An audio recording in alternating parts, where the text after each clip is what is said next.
හරි. ආයිබෝන් මගේ පුතාලා. ටීචර්ට ඔයගොල්ලන්ට කියලා දෙන්න යන්නේ කාල පිළිබඳ. කාලා කියන්නේ මොකද්ද? කාලා කියන්නේ මම ඔයගොල්ලන්ට දැනුත් කියලා දුන්නා. නැවතත් මම මතක් කරන්නම්. කාලා කියන්නේ මොකද පුතේ? කිසියම් රූපයක් සමාන කොටස් හතරකට බෙදුවහම. සමාන කොටස් කීයකටද? සමාන කොටස් හතරකට ඕන අපි බෙදමු මේ ඍජු කෝණාශ්‍රය. ඔන්න සමාන කොටස් දෙකකට බෙදලා නැවතෙම රූපය කොටස් දෙකකට බෙදලා. අන්න සමාන කොටස් හතරකට බෙදලා ඒකෙන් එක කොටසක් කාලක් වෙනවා. මම ඔබට ඇඳලා පෙන්නන්නම්. මෙන්න මේ ඍජු කෝණාශ්‍රය මෙන්න සමාන කොටස් දෙකකට බෙදුවා. නැවත කොටස් දෙකකට බෙදුවා. අපෝ. එතකොට මේකෙන් එකක් වෙනවා කොච්චරක්ද? කාල. මේ රූපය ගත්තොත් මේ රූපය දෙකට වෙන් කරා. නැවත මේ රූපය දෙකට වෙන් කරා. මෙන්න මේ එක කොටසකට කියනවා කාලක් කියලා. පැහැදිලිද නැද්ද? ඔන්න කාල. කිසියම් සම්පූර්ණ රූපයක් සමාන කොටස් හතරකට බෙදලා ඒකෙන් එක කොටසක් කොච්චරද මගේ පුතේ? හැමෝම කියන්නේ කාලක්. කොච්චරද? කාලක් වෙනවා මේ ඍජු කෝණාශ්‍රය. ඊළඟට අපි බලමු සමචතුරාශ්‍රය පිළිබඳව. සමචතුරාශ්‍රයේ කාලවන ආකාරය බලමු. ඔචින්ත බලාගෙන පැටියෝ හැමෝම බලන්න. කල්ප මෙන්න සමාන කොටස් දෙකකට බෙදුවා. නැවත සමාන කොටස් දෙකකට බෙදුවා. දැන් මේ කොටස් හතරෙන් එක කොටසක් කොච්චරක්ද? මුළු රූපයෙන් කොපමණ පංගුවක්ද පුතේ? කොපමණ පංගුවක්ද? ඔව් කාලක්. එහෙනම් කොහොමද කොටස් හතරකින් එක පංගුවක්. අපි කොහොමද වෙන් කරන්නේ? දෙකට වෙන් කරලා නැවත දෙකට වෙන් කරා. පැහැදිලිද නැද්ද? හොඳයි මගේ පුතේ. ඊළඟට අපි ගන්නවා වෘත්තය. මෙන්න වෘත්තය. වෘත්තයේ කාලක් වන ආකාරය බලමු. මෙන්න සමාන කොටස් දෙකකට බෙදුවා. දැන් භාගයක් නේද?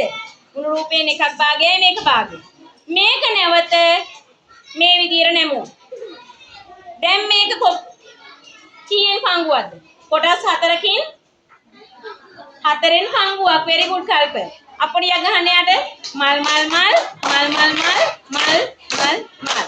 කොටස් හතරකින් එක පංගුවකට කියනවා කාලක් කියලා. මේක බලන්න කොටස් මෙතන හතරකට වෙන් කරා. මේ විදිහට දෙකට වෙන් කරා නැවත වෙන් කරා. මේක කොටසක් කාලයි. පැහැදිලිද නැද්ද මගේ පුතාලට? පැහැදිලි. ඊට දල chart එකක් ඇඳලා මේ විදිහට. හැමෝටම කාල පිළිබඳව තේරුණාද? එහෙනම් මුළු රූපයෙන් එක පංගුවක් කාලක් විදිහට අපිට හඳුන්වා දෙන්න පුළුවන්. තේරුණා නේද මගේ පැටවු? හරි ආයිබෝවන්. හරි මගේ පුතේ. මම අද කියලා දෙන්න යන්නේ ද්‍රව්‍ය සමූහයකින් කාලක් හඳුනාගන්නේ කොහොමද කියලා. කාලක් කියන්නේ කොච්චරද මගේ පුතාලා දන්න කියන බලන්න දන්න විදිහට කාලක් කියන්නේ කොච්චරද? හතරකින් එකක් නේද? කිසියම් දෙයකින් හතරක ඒක කොටස් සමාන කොටස් හතරකට බෙදලා අන්න එකෙන් එක කොටසක් තමයි අපි කියන්නේ කාල කියලා. පැහැදිලිද මගේ පුතාලට? පැහැදිලිද නැද්ද? පැහැදිලි.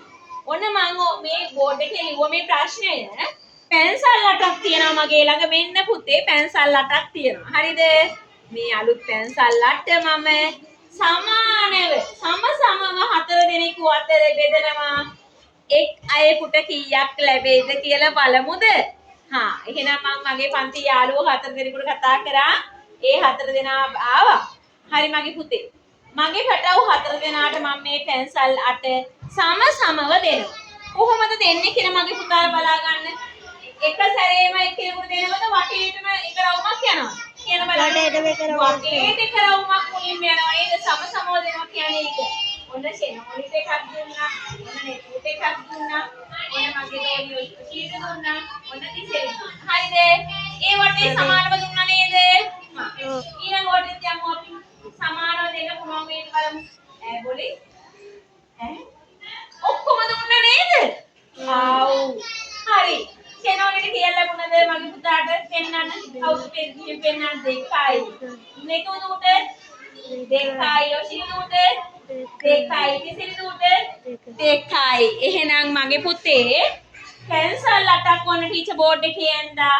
A සිසුවා, B සිසුවා, C සිසුවා, D සිසුවට අර වගේම පළවෙනි වටේ දීලා දෙවෙනි වටේ දීලි වරුණාම එකයිකට කීයක් ලැබුණද? දෙකයි. ඔන්න ටීචර් එක බෝඩ් එකේ ලියලා තියෙනවා. පැහැදිලිද දැන් හැමෝටම? පැහැදිලි. මගේ පුතාලා හැමෝටම. ටීචර් දැන් ප්‍රශ්න ටිකක් අහන්නම්. කියන්න බලන්න මම අහන ප්‍රශ්න වලට උත්තර. මේගොල්ලෝ මුලින්ම මල්ලක් පොඩියක් ගහන්න. මල් මල් මල් මල් මල් මල් මල් මල් මල්. හරි. ඔහොම ඉඳගෙන මගේ පුතාලා උත්තර දෙන්න අනිත් අයත් එක්කම. ඔන්න මගේ ළඟ තියෙනවා පෙන්සල් 12. හතර දෙනෙක් අතරේ බෙදෙනවා. එක් අයෙකුට කීයද? හතර වරක් කීයද 12 වෙන්නේ? 3. 3යි. එහෙනම් එක්කෙනෙකුට කීයක් ලැබෙයිද? 3යි 3යි. ගගනට අප්පඩියක් අහන්න. මල් මල් මල් මල් මල් මල් මල් මල් මල්. මගේ ළඟ තියෙනවා වෙරළු ගෙඩි 16ක්. මේ 16 මම මේ හතර දෙනා අතරේ බෙදෙනවා. 4යි.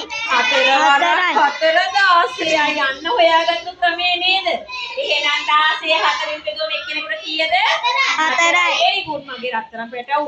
මාර දක්ෂයි නේ. බලමු ඊළඟ එක. මගේ ළඟ තියෙනවා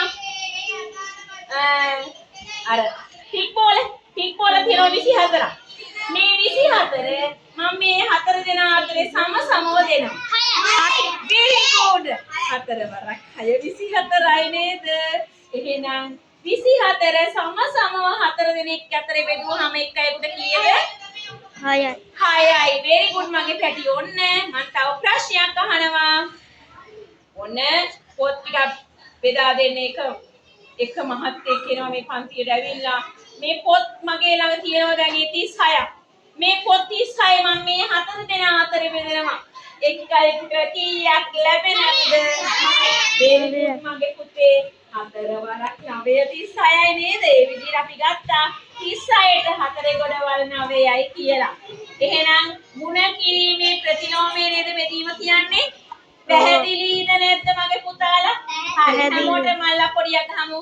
මල් මල් මල් මල් මල් මල්